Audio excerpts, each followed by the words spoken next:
Menolong seseorang yang sedang berada dalam kesulitan adalah hal yang mulia dan sudah menjadi hal yang jarang ditemuin di zaman sekarang. Dan memang sudah sepantasnya kita hidup untuk saling membantu antar sesama. Apalagi jika kita bertemu dengan seorang gadis remaja yang masih polos dan lugu. Tentunya kita akan dengan senang hati menolong dan tidak akan menaruh curiga pada mereka. Akan tetapi, apa jadinya bila orang yang kita tolong itu ternyata bukanlah sesama kita? Oleh sebab itu, maka berhati-hatilah dengan apa dan siapa yang kamu bawa pulang bersamamu. Teman-teman, bersama Rin lagi di sini. Kali ini aku akan membawakan satu kisah horor yang ditulis oleh seorang penulis di zaman dinasti Qing bernama Pu Songling yang berjudul The Painted Skin atau kulit yang dilukis. Nah, mari kita mulai cerita ini.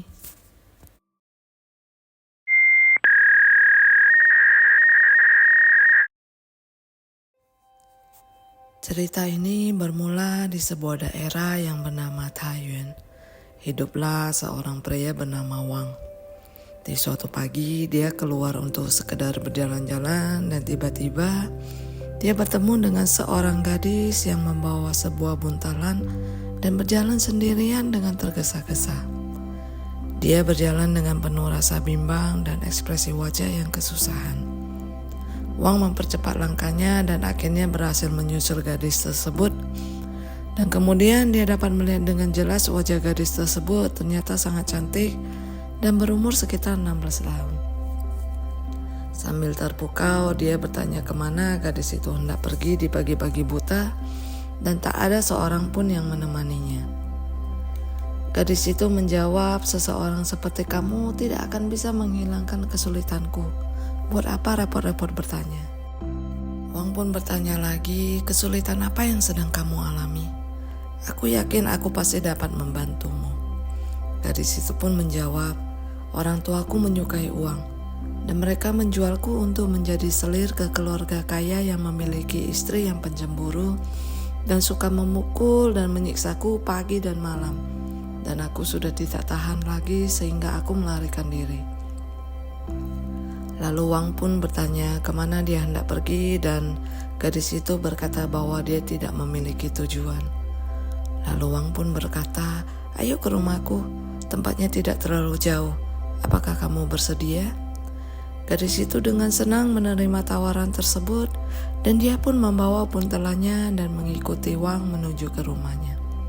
Sesampainya di depan sebuah bangunan, gadis itu bertanya kepada Wang kemana semua anggota keluarganya pergi.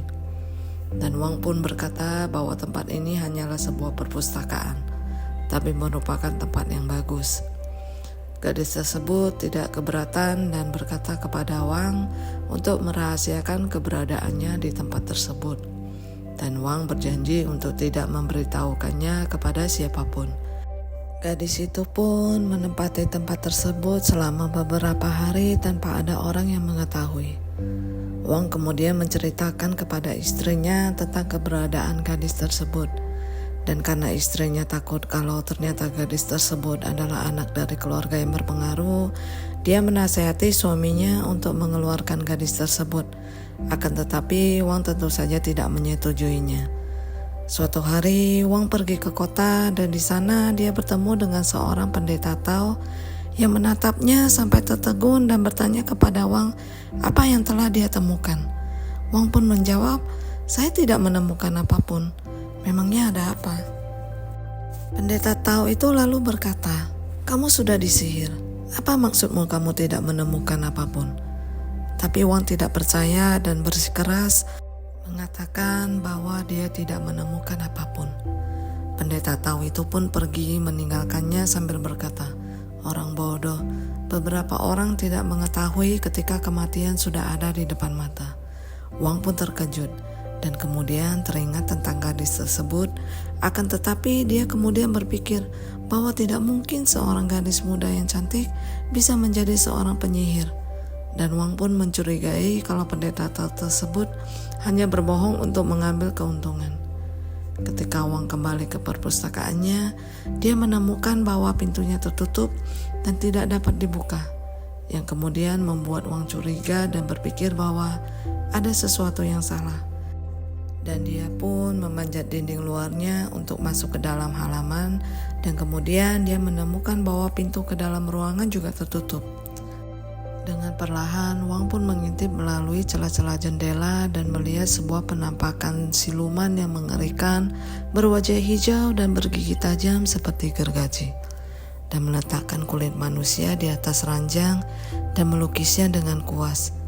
Siluman tersebut kemudian melempar kuas tersebut ke samping dan mengibaskan kulit tersebut, lalu memakainya seperti hendak memakai baju, dan kemudian berubah menjadi si gadis muda. Wang yang ketakutan pun berlari dengan kepala tertunduk dan pergi mencari pendeta Tao tadi yang telah pergi entah kemana, dan pada akhirnya dapat menemukan pendeta tersebut di sebuah lapangan. Wang kemudian bersujud di depan pendeta dan memohon untuk menyelamatkan nyawanya. Pendeta Tao berkata, untuk mengusirnya pergi, dia harus dibuat hingga merasa terancam, lalu kemudian pergi untuk mencari sasaran lain. Dan karena saya tidak suka menyakiti makhluk hidup, maka saya akan memberikan sesuatu padamu untuk menghalaunya pergi. Pendeta Tao itu lalu memberikan sebuah kipas penghalau serangga dan meminta Wang untuk menggantungnya di depan pintu kamar, dan kemudian mereka berjanji untuk bertemu di kuil yang bernama Chengti. Wang pun pulang ke rumah tapi tidak berani masuk ke ruang perpustakaan. Lalu dia pun menggantung kipas tersebut di depan pintu kamarnya, dan tak lama berselang terdengar suara langkah kaki di luar kamar. Takut untuk bergerak, Wang meminta istrinya untuk mengintip keluar. Dengan perlahan-lahan istri Wang berjalan mendekati pintu. Di sana dia mengintip dan melihat gadis tersebut berdiri memandangi kipas tersebut dan takut untuk melewatinya. Gadis itu mengeram lalu pergi. Tapi tak lama kemudian dia kembali lagi dan mulai mengumpat dan berkata, "Hei kau pendeta busuk, kau tak akan bisa menakuti aku. Apa kau pikir aku akan melepaskan apa yang sudah ada di genggamanku?" Setelah itu dia pun menyobek kipas itu menjadi serpihan dan menerjang masuk ke dalam kamar Wang. Gadis itu langsung berjalan ke arah tempat tidur dan menyobek dada Wang, lalu kemudian mengambil jantungnya dan berlalu pergi. Istri Wang menjerit dan para pembantunya datang dengan membawa penerangan, akan tetapi Wang sudah tidak bernyawa dalam keadaan yang mengerikan. Istri Wang yang sedang sangat ketakutan, takut untuk menangis karena dia takut untuk mengeluarkan suara. Keesokan harinya, istri Wang mengirim adik Wang untuk bertemu dengan pendeta Tao tersebut. Sang pendeta lalu marah besar dan berkata, "Saya menunjukkan rasa kasihan padamu, akan tetapi kau berani berbuat kejam, wahai engkau siluman." Pendeta tersebut lalu mengikuti adik Wang pulang ke rumahnya dan memeriksa tempat gadis tersebut yang telah menghilang entah kemana. Pendeta tersebut mengangkat kepalanya dan melihat ke sekitarnya dan berkata, "Untung dia belum pergi jauh." Pendeta Tao bertanya siapa yang tinggal di bagian selatan dari rumah tersebut, dan adik Wang berkata bahwa dia yang tinggal di sana. Pendeta Tao berkata bahwa makhluk itu sekarang ada di sana. Adik Wang yang ketakutan merasa tidak percaya, dan lalu pendeta Tao bertanya apakah ada orang asing yang pernah datang ke rumah adik Wang. Adik Wang berkata bahwa sedari pagi hari dia berada di luar dan pergi ke kuil Chengti untuk mencari pendeta Tao, sehingga dia tidak tahu apakah setelah kepergiannya ada orang lain yang datang ke rumahnya.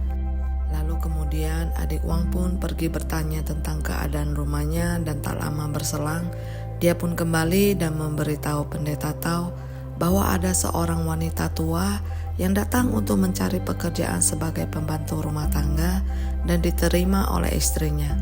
Pendeta Tao berkata, "Itu pasti dia." Dan mereka semua pun pergi ke rumah adik Wang bersama-sama. Pendeta Tao lalu mengeluarkan pedang kayu dan berdiri di tengah halaman rumah adik Wang dan berteriak, "Hei kau siluman rendah, kembalikan kipasku."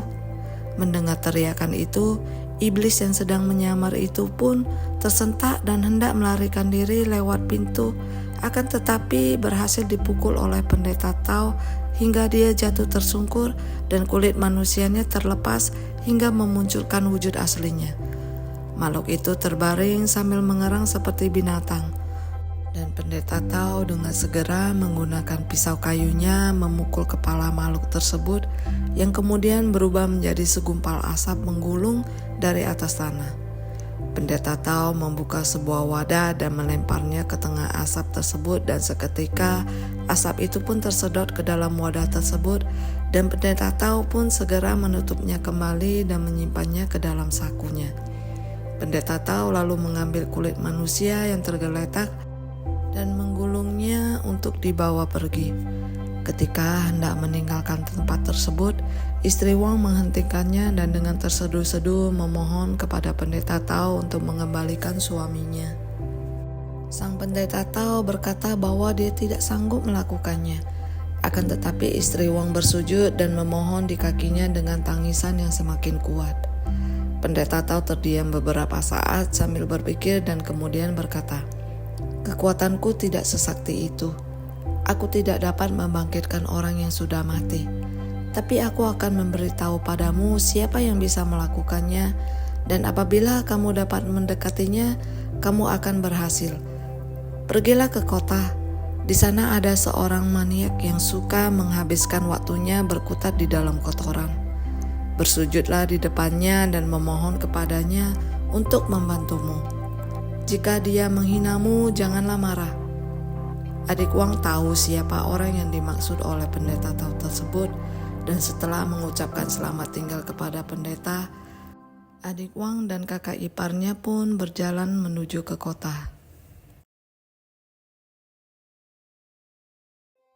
Mereka menemukan makhluk tersebut di pinggir jalan, begitu kotor sehingga mereka tidak berani terlalu dekat dengannya.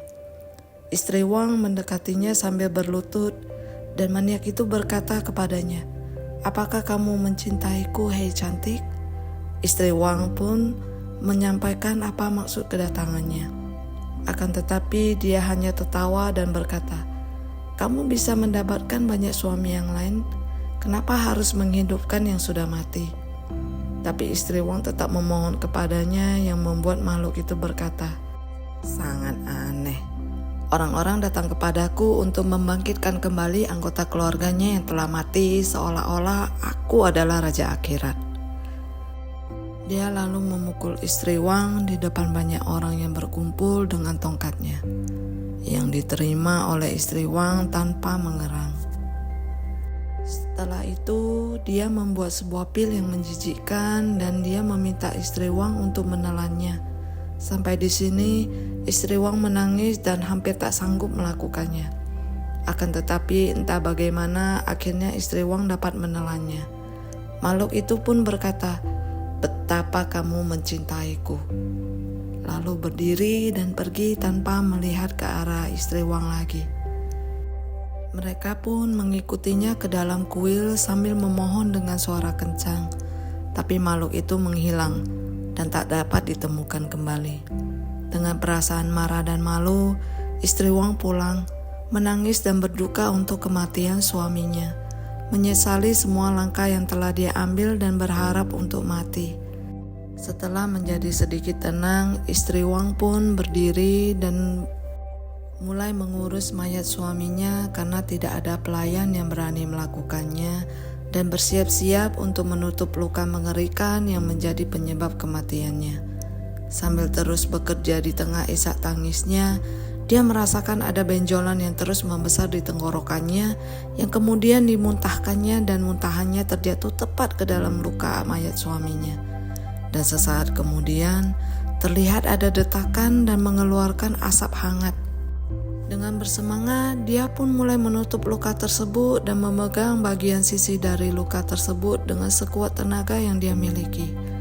Akan tetapi kemudian dia kelelahan dan asap pun mulai menyelinap keluar dari celah-celah luka tersebut. Dia lalu menyobek secarik sutra dan mengikat lukanya, dan di waktu bersamaan mulai menggosok-gosok tubuh suaminya untuk mengembalikan suhu tubuh suaminya. dan menutupnya dengan kain. Pada malam harinya, dia menyingkirkan kain penutup dan mendapati ada nafas dari hidung suaminya. Lalu keesokan harinya, suaminya hidup kembali dengan penuh kebingungan, seolah-olah dia baru saja bangun dari mimpi buruk dan merasakan sakit di dadanya. Di bagian dada Wang yang terluka terdapat bekas luka yang lebar selebar batang logam yang besar, dan segera setelahnya bekas luka itu pun menghilang. Wang lalu mengintip ke dalam bajunya dan melihat ada sebuah tapak yang sangat mengerikan yang muncul dari dadanya. Dan itulah tadi akhir dari cerita horor kali ini. Tidak terlalu seram kan teman-teman? Sampai jumpa lagi di kisah-kisah horor selanjutnya. Ciao.